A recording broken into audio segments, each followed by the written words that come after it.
siglos de los siglos. Amén. Muy bien. Buenas tardes. Bienvenidos un día más. Vamos a continuar con nuestro curso de la historia de la salvación, pero bueno será que hagamos un pequeño recordatorio de dónde están, para situarnos. Algunos tomáis nota y sabéis muy bien por dónde vamos, pero pues a otros nos viene muy bien recopilar un pelín. Hacemos un poquito de memoria. Estamos en el primer libro de Samuel. Bueno, el curso es, como sabéis, la historia de la salvación a través de los libros históricos del Antiguo Testamento. Estamos en el primero de Samuel, en donde hemos ido viendo las primeras andanzas de la monarquía de Israel. Como el primer rey, Saúl, abandona a Yahvé, se va por su cuenta y su continuo declive en favor de el que será el rey, el conocidísimo rey David, el rey por antonomasia, aunque su hijo fue más poderoso que él y fue el que construyó el templo, Salomón, pero es el que ha pasado a la historia como el prototipo de rey, profeta, salmista, poeta, el hombre según el corazón de Dios, el rey David. Hemos visto también encuentros y desencuentros entre Saúl y David, seguiremos ahí en ello. Vimos también cómo aquel chaval vence a Goliat con una onda, como vienes a mí como un pastor, como un pastorcillo, con perro, con vara y piedras, como si fuera. Y el caso es que vence y ha pasado a la historia, es por lo que es más conocido el personaje de David, vence al gigante Goliat. Hemos ido viendo el contraste entre la nobleza de David y el odio encoarnizado de Saúl hacia él. Un poco ahí para saber ya dónde estamos, ¿no? A David le informan que los filisteos estaban atacando Keilah y habían saqueado sus eras. El ir a luchar contra los filisteos en sus circunstancias era una verdadera temeridad, hasta el punto de que sus propios hombres le decían, leer en el 23:2 de la primera de Samuel. David consultó al Señor: ¿puedo ir a matar a los filisteos? El Señor le respondió: vete, porque los derrotarás y librarás Keilah. Empieza un poquito antes, en el 1 o el 2, 23:1 o 2. 23:1. A David le llegó este aviso: los filisteos están atacando Keilah y andan saqueando las eras. Sigue. David consultó al Señor. Es lo que has leído. Sí. Bueno, el caso es que será entonces en el 4, donde sus propios hombres le dicen, hombre, aquí en Judá podemos guardarnos. ¿Qué será si vamos a Keilah contra la tropa de los filisteos? Pero David, ya vamos conociéndole, anteponía el bien y la ayuda a su pueblo más que su propia seguridad. Consulta a Yahvé y recibe la aprobación de Yahvé. Atacó, y dice la historia, que a los filisteos, leer en el 5, 23:5. Partió David con sus hombres hacia Keilah, atacó a los filisteos, se llevó a sus ganados y les infligió una gran derrota. Una gran derrota. Hasta ahí su pie. Frente a la nobleza de David, nos muestra la Sagrada Escritura hasta dónde llegó el odio capaz de hacer un juicio tan descabellado como el que hizo Saúl a propósito de la situación. Cuando supo que David había subido a Keilah, que había abandonado los más o menos seguros páramos de Judá, porque era adentrarse en tierra de filisteos, el bueno de Saúl no se le ocurre más que pensar esto. Lee en el 23:7. Comunicaron a Saúl que David había ido a Keilah y Saúl dijo: Dios lo entrega a mi poder porque ha quedado encerrado al entrar en una ciudad con puertas y cerrojos. Suficiente, se pone tan contento. Y no solo es que dice es la ocasión de pillarle, sino que lo pone como voluntad de Dios. Vaya hombre, qué bien, qué raro. El Señor lo pone en mis manos, porque se ha ido a encerrar en una ciudad que tiene puertas y cerrojos. Y reuniendo al pueblo para la guerra, pensó sitiar esta ciudad, Keilah. Pero David, informado de que Saúl atacaría Keilah, dijo al sacerdote Abiatar, que sabemos que se había quedado con David, que trajese el efod. ¿Qué era el efod? A ver, los veteranos, los del año pasado, ¿os acordáis? ¿Qué era el efod? Un ídolo. No, era esa bolsa del pectoral que tenía las vestiduras sacerdotales, en donde, entre otras cosas, tenían modo de consultar al Señor de si esto sí o esto no, el Urim y el Tumim, del que hemos hablado otras veces. Pues bien, le dice que consulte a Yahvé y que si conviene ir o si mejor leer. 23:12. Y David de nuevo, pero me entregarán los hombres de Keilah a mí y a mis hombres sin poder de Saúl. Contestó el Señor, os entregarán. Te entregarán. Entonces David y los suyos, que ya ascendían a 600 hombres, se largaron. Y enterado Saúl, claro, suspendió la marcha. Permanecieron los perseguidos en el desierto Judá, en las estepas de Zif, mientras Saúl seguía persiguiéndole con saña a David. Pero aquí los de Zif sí traicionan a David directamente, pero hasta el punto de que estuvo a puntito de que le cogiera a Saúl. Lee el 22-23.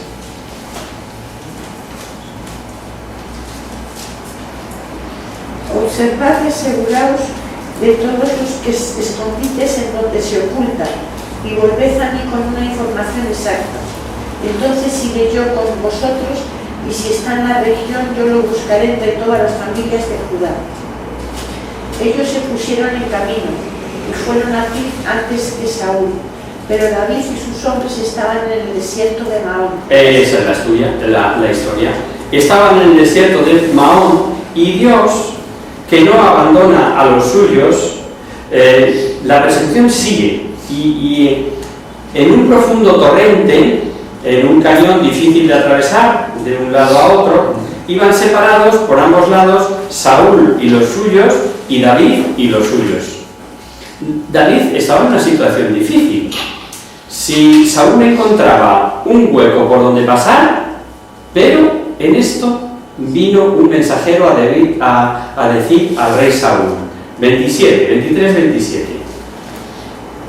Pero llegó un mensajero y dijo a Saúl: ven, date prisa, porque los filisteos han invadido el país. Claro, y como rey que era de Israel, ha de dejar de perseguir a su incona personal contra David para ir a luchar en campaña contra los filisteos.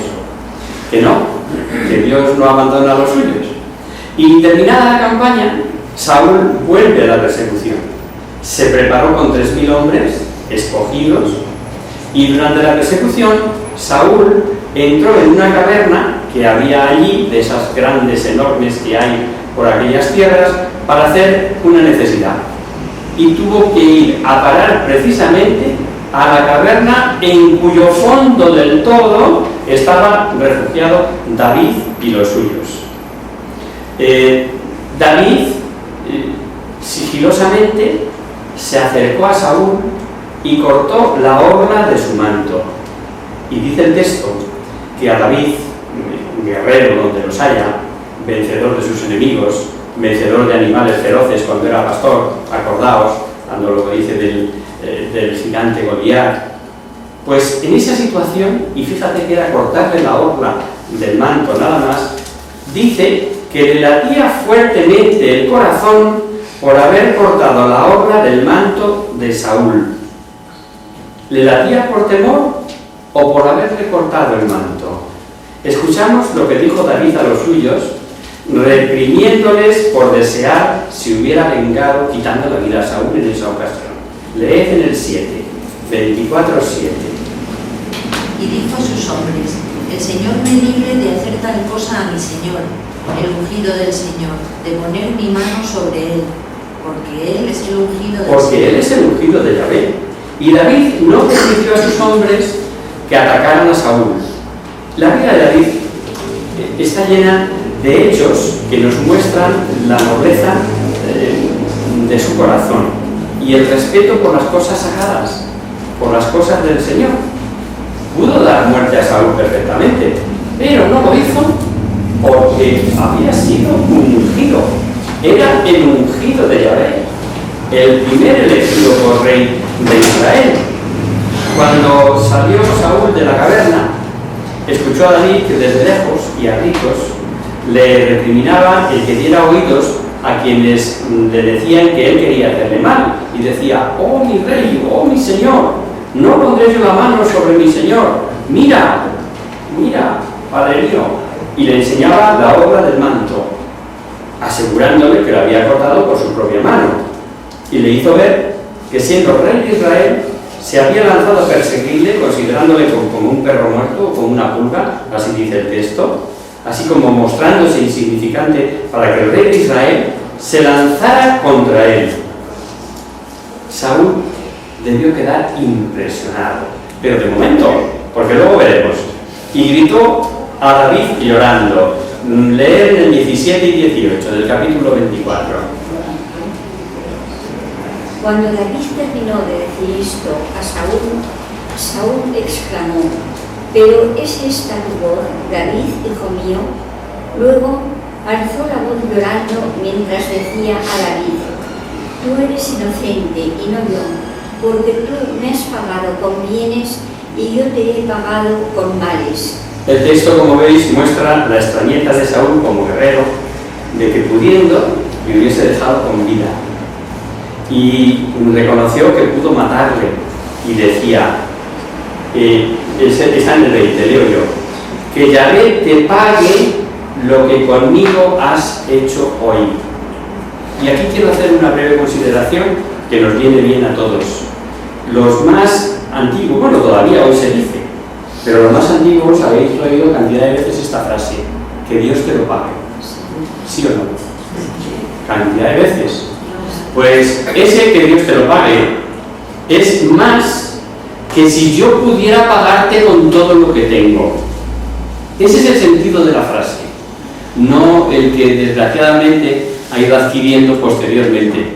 Que Dios te lo pague, ahora sí, bueno, yo de lo mío ni me desprendo, que te lo dé Dios. No, no, el sentido original de la frase es este: que Dios te lo pague. ¿Cómo puede pagar a alguien la vida? Porque te debo la vida. Me la has podido quitar, igual que has cortado el trocito de manto. Y en esa reflexión suya, llorando y diciéndole a David, acaba diciéndole eso: que Dios te lo pague. Y el final de este capítulo 24 es de sumo interés. Saúl se ve que reconoce en David el sucesor para el rey de Israel y le pide que jure no destruir su descendencia y no borrar su nombre de la casa de su padre. Dice en el 23, leer 24-23. David se lo juró a Saúl. Después Saúl partió para su casa y David y sus hombres subieron al refugio. Es decir, cada uno para su lado. El hecho de que hubiera reconocido que le había tenido la vida en sus manos no significa que ya lo acoja como lo tenía antes, ¿no? No, no, cada uno a lo suyo. Él se va para su casa y él a las estepas, al desierto. Miremos, primero, la magnitud y la humildad de David, y no menos su prudencia. Otro detalle, el respeto a la vida del ungido del Señor. No usurpó el derecho que solo pertenece a Dios. David se mostró como el hombre según el corazón de Dios. Y a pesar de todo, vemos que desconfiaban mutuamente, pues después de ese diálogo a voces, Saúl vuelve a su palacio y David a los riscos de Mahón. Y el capítulo siguiente nos recoge la muerte de Samuel, el protagonista de estos dos primeros libros de la monarquía. Y dice en el capítulo 25, el versículo 1. En tanto murió Samuel, Y todo Israel se reunió Y, para llorar. exacto, y todo Israel se reunió para llorar. Con la muerte de Samuel desaparece una figura extraordinaria de Israel. Y la mejor manera de valorar este gigante de la religiosidad del Antiguo Testamento la tenemos en una cita de Jeremías que se comenta por sí sola. Jeremías estaba suplicando a Yahvé a favor del pueblo, pidiéndole que no le rechazase, que a pesar de su fidelidad no rompiera su alianza, etcétera, etcétera, y escribe Jeremías. Leo yo para que no busquéis, pero está en el 15.1, para los que tomáis nota, Jeremías 15.1. Y Yahvé me dijo, aunque se me pusieran delante Moisés y Samuel, no se volvería mi alma a ese pueblo. O sea, Dios mismo compara a Samuel nada más y nada menos que con Moisés en cuanto a poder de intercesión. Y ya hemos visto la figura de Moisés. El poner a su figura en decir quién era Samuel, el eclesiástico gasta así como 8 o 10 versículos. Dice frases como esta: Samuel, amado del Señor, ungió a los príncipes, reconocido por su fidelidad como vidente fiel, profetizó después de su muerte. Bueno, esto lo veremos, lo de la profecía después de su muerte. Eso está en Eclesiástico 46, del 1 al 23. Lo podéis leer despacito en casa. Hasta nos recordó lo que ya vimos, que pudo decir que no había recibido bienes de nadie, que, cómo no decir que fue el mejor juez como tal. Ya venimos o vimos con detalle lo que eran los jueces. Ungió a Saúl, y al tomar el mal camino el rey ni dudó ni temió echarle en cara su infidelidad, pese a lo mucho que quería a Saúl. Acordaos cómo lloró por Saúl antes de que le mandaran ungir a David. Samuel fue el hombre severo y austero, y consta en la historia que venerado hasta por los no cristianos, hasta por los musulmanes.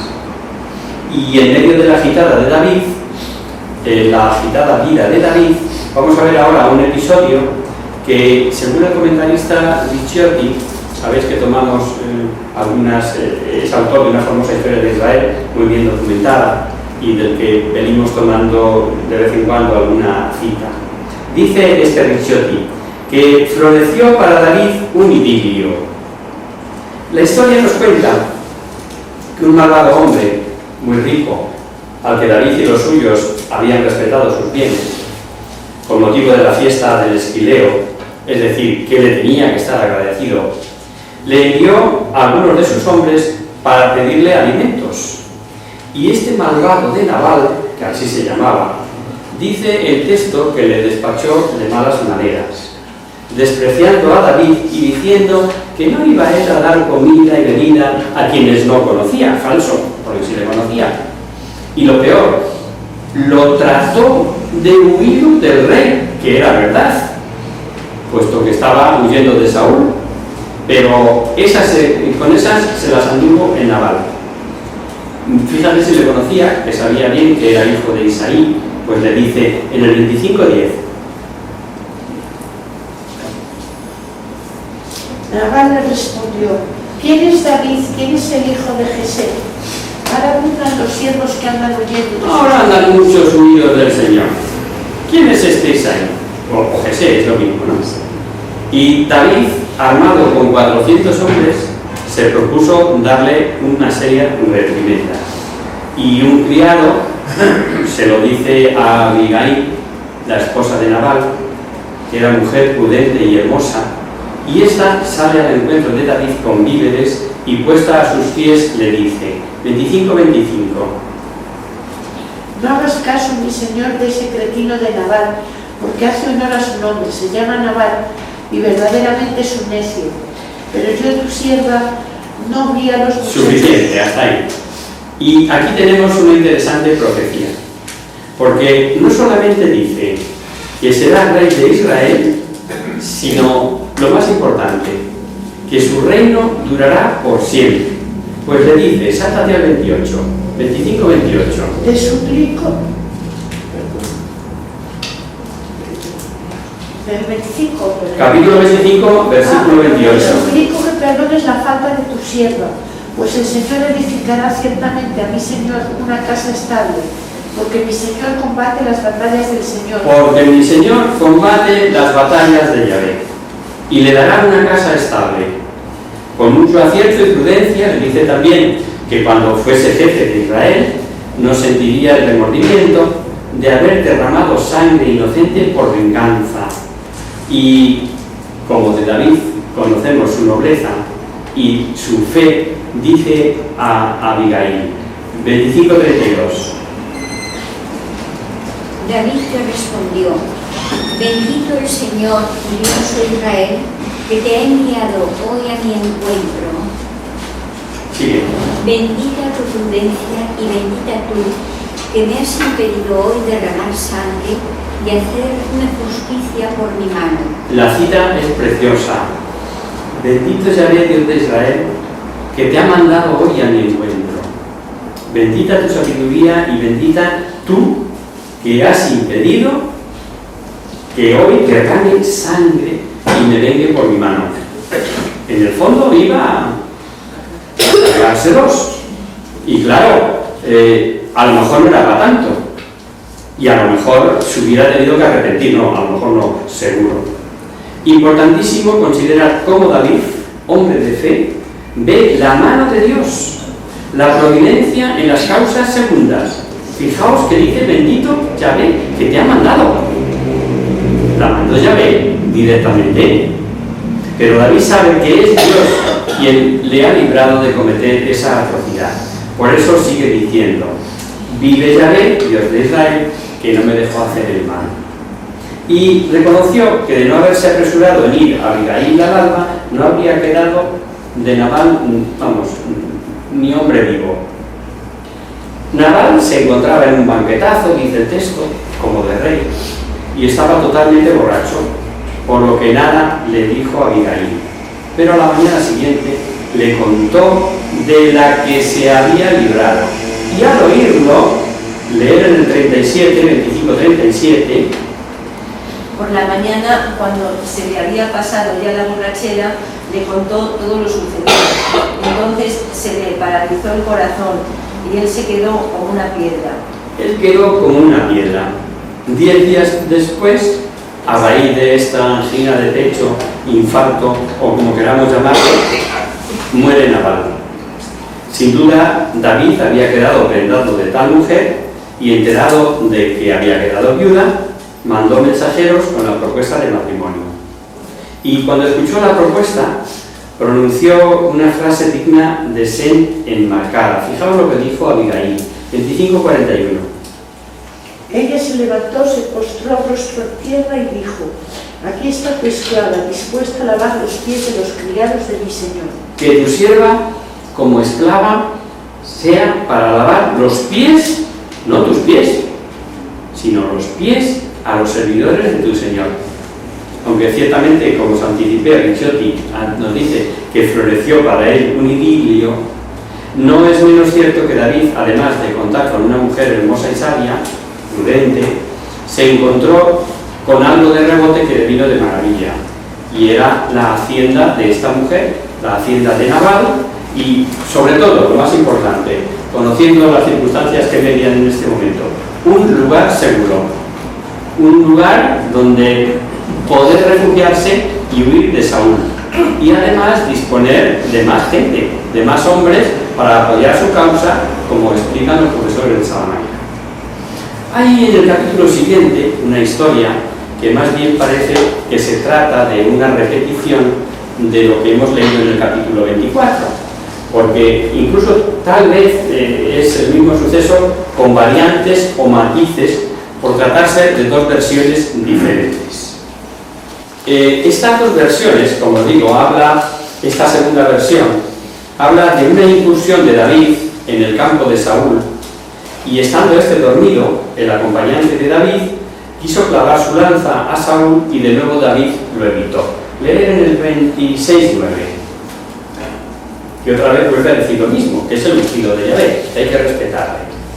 Pero David le dijo: No lo mates porque no quedará impune quien atente contra el ungido del Señor. No quedará impune quien atente o quien ponga la mano sobre el ungido de Yahvé. Pero David le ordenó coger la lanza de Saúl y un jarro que tenía junto a la cabecera y marchar con ambas cosas. Nadie se dio cuenta, porque aunque dice el texto que nadie se despertó y que todos dormían, y dice también el geógrafo que había hecho caer Yahvé un sueño profundo sobre ellos, con lanza y jarro en el poder de David, en este nuevo relato, repetición del mismo suceso. David empezó a gritar a la gente y llamar, en este caso, a su lugarteniente, al jefe de su ejército, Abner, que por cierto era sobrino de Saúl. Y le decía algo así: ¿por qué no has guardado a tu señor? Léelo, 26:15. David le dijo: ¿no eres tú todo un hombre y no es cierto que no hay quien te iguale en Israel? ¿Por qué pues no has guardado a tu señor el rey cuando han venido a matarlo? No está bien lo que has hecho. Vive Dios que merecéis la muerte por no haber guardado al rey, vuestro señor, el ungido del Señor. Mira dónde está la lanza. Es suficiente. Y les mostraba de lejos la jarra y la lanza de Saúl. Pero este reconoció enseguida la voz de David, y lo mismo que vimos en el capítulo 24 se repite. Saúl aparentemente arrepentido, David que pregunta que por qué le persigue, etcétera, etcétera, pero de nuevo Saúl se vuelve a su casa y David sigue su camino. Convencido David de que Saúl no cedería en su persecución, pensó, fijaros bien, que lo mejor era establecerse entre el enemigo. Lo mejor era establecerse entre los filisteos. No pensaba mal, no. Primero, porque sabiendo que David figuraba como enemigo de Saúl, rey de Israel, la acogida sería buena. Y lo segundo, se decía, 27:1. Sin embargo, David pensaba: Saúl me va a eliminar el día menos pensado. No me queda más solución que refugiarme en el país filisteo. Así Saúl dejará de perseguirme por todo Israel y estaré seguro. Exacto, dice, y así dejará de perseguirme. Y con los filisteos pasó David. Y entrando Saúl, dice el texto, ahí que consiguió el objetivo, 27:4. Avisaron a Saúl que David había huido a Gat y dejó de perseguirlo. No volvió a perseguirle. Ya está en Agar, está con los filisteos, ya de nada me vale. O sea, para ir a luchar contra los filisteos y contra él, pues casi que lo dejo, ¿no? Y David asolaba tierras, se hacía con rebaños, iba ganando batallas. Cuando le preguntaban los filisteos a quién habían atacado, naturalmente él dejaba creer que los atacados eran los israelitas. Cosa impensable por parte de David, por mucho que le persiguiera Saúl. El rey filisteo Aquis, así se llamaba, se fiaba de David, pero hasta el punto, lee 27:12.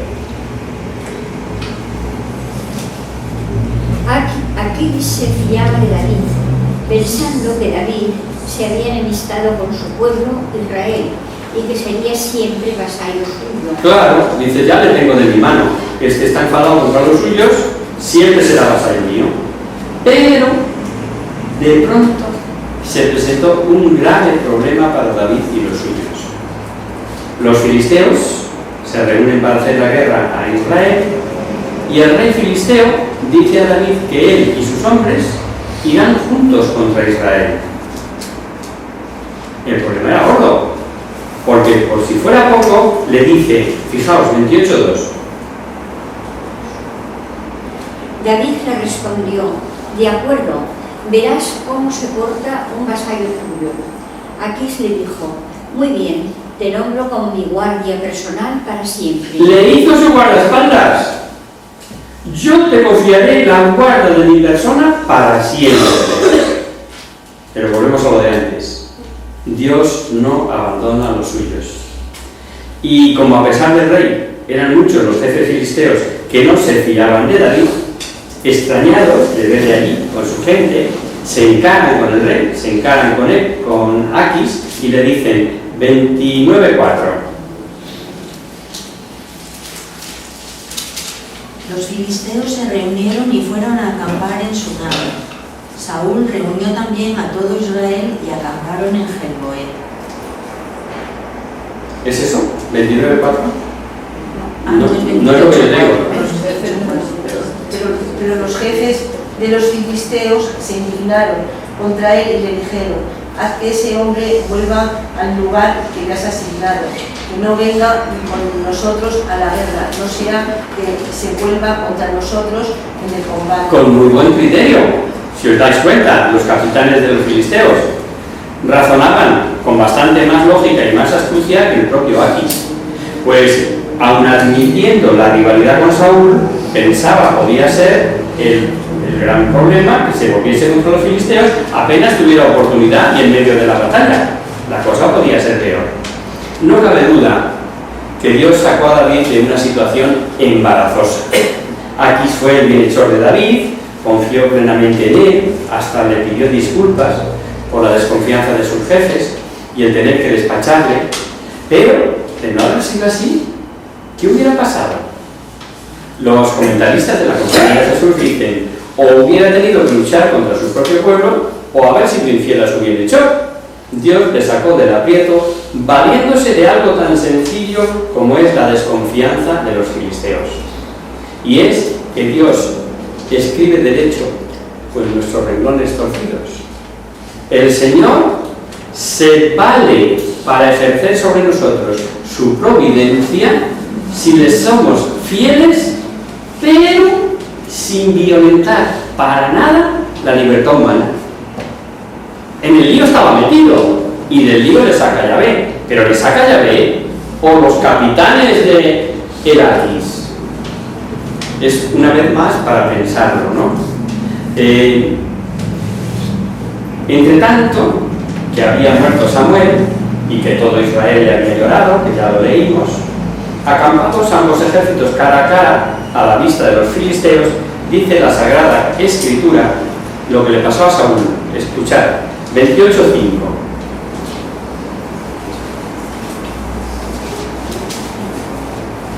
Cuando Saúl vio el campamento de los filisteos, tuvo miedo y su corazón se llenó de angustia.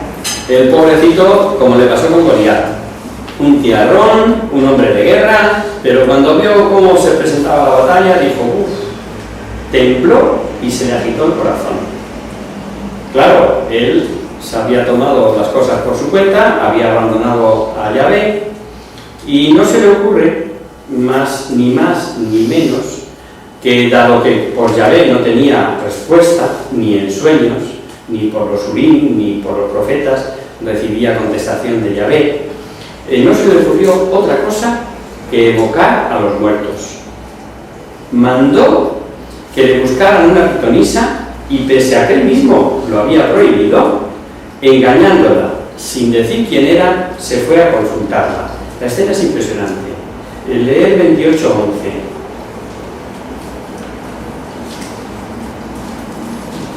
Entonces la mujer preguntó: ¿quién quieres que se le aparezca? Saúl dijo: evócame a Samuel. Evócame a Samuel. Y invocado Samuel, la mujer dio un grito y se dio cuenta de que era Saúl quien la había obligado a hacer esta evocación, y temió. Pero el rey le dijo, 28:14. Saúl le preguntó: ¿qué aspecto tiene? Respondió: el de un anciano que sube envuelto en un manto. Saúl comprendió entonces que era Samuel y se postró con el rostro en tierra. Se quedó, pues fijaros, ¿no? Comprendió él que era Samuel y, aunque no le veía, se puso rostro en tierra. ¿Por qué has turbado mi reposo evocándome? Y como Saúl le dijera que por el lío, por lo que veía a los filisteos, y ante el silencio de Samuel, ante el silencio de Yahvé, Samuel le confirma su antigua predicción, que os recordaréis, y que iba a ser ya la catástrofe inminente de Israel. Y cuando escuchó lo que le dijo, 28:19, os podéis imaginar cómo se quedó Saúl. 28:19. El Señor te entregará a ti y a Israel en manos de los filisteos. Mañana tú y tus hijos estaréis conmigo y el ejército de Israel será entregado también en manos de los filisteos. Le anticipa la derrota, por eso os decía, ya veremos por qué, cuando os he dicho, hablando de la figura de Samuel que profetizó después de muerto, le dice que será vencido el ejército israelita y que él y sus hijos al día siguiente que morirían, ¿no? Dice el texto sagrado que Saúl cayó a la tierra cuán largo era, pues las palabras de Yahvé le llenaron de espanto, y dicen los profesores de Salamanca en su tratado La Biblia Comentada que es corriente entre los exegetas católicos creer que Dios permitió esta aparición de Samuel a fin de que profetizara al rey el fin desastroso que le esperaba. Castigado, en este caso, por acudir a medios ilícitos para conocer al porvenir. Quedó, pues, como un condenado a muerte, pero a un plazo muy corto. Mañana tú y tus hijos estaréis conmigo. El Catecismo de la Iglesia Católica, en el número 2117, advierte sobre el espiritismo y que los fieles se deben guardar de él. En torno a ese número vienen más aclaraciones y aprovecho para decir que el Catecismo de la Iglesia Católica, al igual que el Vaticano II, es una joya por descubrir. Resulta que tenemos ahí un tratado extraordinario de consulta para buscar cualquier cosa, porque tiene hasta 3 índices diferentes. Si buscáis espiritismo o evocación de muertos o no sé qué, en el índice general os llevará estos números. El 2117, el 18, ahí habla pues de todo lo que es la quiromancia y los consultar a divinos y pues 2117. Dice que los cristianos fieles deben guardarse de él. Cuando David con sus hombres volvieron a la ciudad que les había cedido Aquis, se encontraron con un problemilla, y es que los amalecitas habían incendiado la ciudad, se habían llevado cautivos mujeres, sus hijos, y claro, lo pasó mal David, pues hubo un momento en que los mismos suyos, al ver que se habían llevado a sus esposas e hijos, quisieron apedrear a David, quisieron lapidarle, pero él se confortó en Yahvé y le consultó: ¿he de perseguir a esa banda? Y Yahvé le responde: persígala, la alcanzarás y la recobrarás. David venció a los amalecitas, ¿era en el 30-18? David recobró todo lo que se habían llevado los amalecitas y rescató a sus 2 mujeres. No faltó nadie, ni chico, ni grande, ni hijos, ni hijas, ni nada del botín, y de cuanto se habían llevado. David lo recuperó todo. Todo. Y estallada la batalla de israelitas contra filisteos, todo sucedió como había profetizado Samuel. 31:2. Los filisteos persiguieron a Saúl y a sus hijos y mataron a Jonatán, a Abinadab y a Malquisua, hijos de Saúl. El peso, ¿sigo? Sí. El peso de la batalla cayó sobre Saúl. Los arqueros lo alcanzaron y fue malherido por ellos. Entonces Saúl dijo a su escudero: desenvaina tu espada y traspásame con ella, no sea que vengan esos incircuncidados y se burlen de mí. Suficiente. O sea que si os dais cuenta, tal cual se lo había profetizado Samuel, mueren los hijos, le alcanzan los arqueros, y él, antes de morir del todo, y para que, bueno, eso consta en las andanzas de caballería, si leéis pasa igual, o sea, el no morir a espada de un caballero es una muerte deshonrosa. Entonces, tenemos que meternos una vez más en el marco histórico y poner un poco como blanco sobre negro el posible suicidio de David, de Saúl, perdón. No todos están de acuerdo en que fue un suicidio, sino que fue rematado de esa manera, el echarse él sobre su espada, porque casi leerlo. Y los hijos. Y los hijos, sigue leyendo un poco. Pero su escudero no quiso, pues tenía mucho miedo. Entonces Saúl agarró su espada y se echó sobre ella. La cabeza de Saúl fue llevada al templo de Dagón, sus armas al de Astarte y su cuerpo colgado en las murallas. Unos valientes, llegada la noche y a hurtadillas, recogen el cuerpo de Saúl y sus hijos, y aunque la incineración repugnaba a los hebreos, dice el texto que fueron incinerados. ¿Por qué? Pues porque se llevaron los huesos y los sepultaron bajo el laberinto de Jabes y ayunaron 7 días. Eso nos dice el texto en el 31:13. Como te das cuenta, a los pecados de desobediencia añadió Saúl otros pecados. Nunca viene solo. Lo peor es empezar a arrastrando. Incluso pues el posible suicidio. Pero sobre todo es que no dejó dinastía estable, ni capital del reino. Al no responder Dios a sus preguntas, comete la villanía de consultar a los muertos. No obstante, como rey, hemos de decir que no defraudó, acudió a las batallas de Israel, vengó los ultrajes que los pueblos vecinos hacían al pueblo de Israel y rechazó un sinfín de ataques. En resumen, diremos que en los primeros días de su reinado se mostró diligente y obediente a las directrices de Samuel, que era la voz de Dios, pero como dicen los comentaristas, pronto olvidó que su cetro y su corona los había recibido de Dios, a quien debía obedecer. Una vez más, el orgullo es capaz de robar virtudes y de arruinar vidas. Y así termina el libro del primero de Samuel. Con esto pasamos al libro segundo de Samuel, os lo inicio por lo menos, aunque no va a ser más que esbozarlo un poquito en estos 3 minutillos que nos quedan, o 4, pero porque tengamos puesto el camino ya para no el próximo lunes sino el otro, porque el próximo lunes, si Dios quiere, yo no voy a poder estar, tengo otras tareas pastorales a las que acudir, tenemos cursillos prematrimoniales.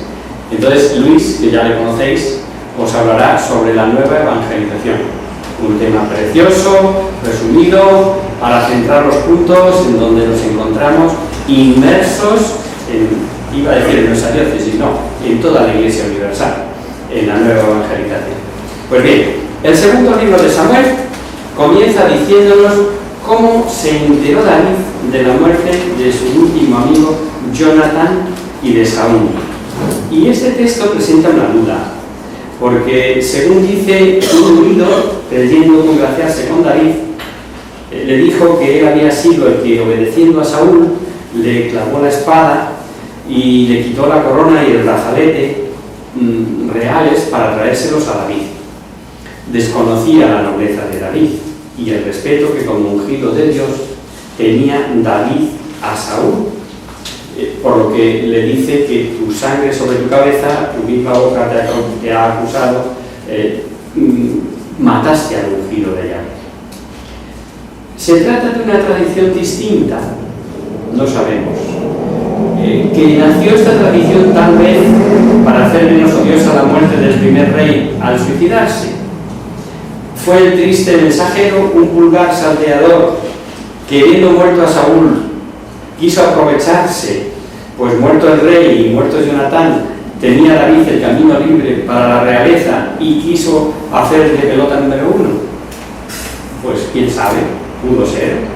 Hay comentaristas, por otro lado, que dicen que pudieron ser las dos narraciones ciertas y alegan que el mensajero, si es que se dio, pudo encontrarse a Saúl todavía con vida, ya después de haberse echado sobre la espada, y vio una oportunidad para sacar partido de la situación y llevarle las prendas reales a David. Como en nuestra costumbre, dejamos esas cuestiones para los estudiosos. Como vemos, la violencia humana siempre ha existido y a tal extremo de ser capaz de aprovecharse hasta de calamidades y muertes ajenas en beneficio propio. David y su gente hicieron un sentido y sincero luto, y aunque ya sabemos cómo odiaba Saúl a David, compuso una elegía sobre el rey y Jonatán, que al decir de los entendidos es uno de los monumentos más espléndidos de la literatura hebrea. Comienza diciendo: tú, gloria de Israel, has sucumbido en tus montañas. ¿Cómo han caído tus héroes? Pide que caiga lluvia, rocío por aquellas montañas. Canta al arco de Jonatán, su amigo, arco que jamás retrocedía. Saúl y Jonatán, no sigo. Leerlo, deberes para casa. Está en Segunda de Samuel. Acabamos de empezar ya el segundo libro de Samuel, capítulo 1, y leéis del 15 al 30, por ahí. Y lo bonito es el cariño que tenía David con Jonatán, cómo se querían. ¿Cómo se querían? ¿Cómo se ayudaron? Mira, el ejemplo era una cosa. Hemos visto estos días de atrás cómo le ayuda, incluso. Sí, le ayuda. Yo te diré si mi papá está enfadado contigo o no. Aquella estratagema de las flechas, si los tiene más cerca, si los tiene más lejos. Era, vamos, íntimo Un cariño, queridísimo un amor, de Jonatán.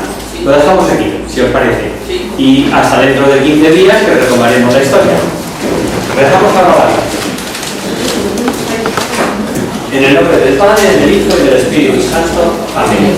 Virgen, bella, delicia del cielo, en cuyo rostro se miran los santos y se contemplan los ángeles.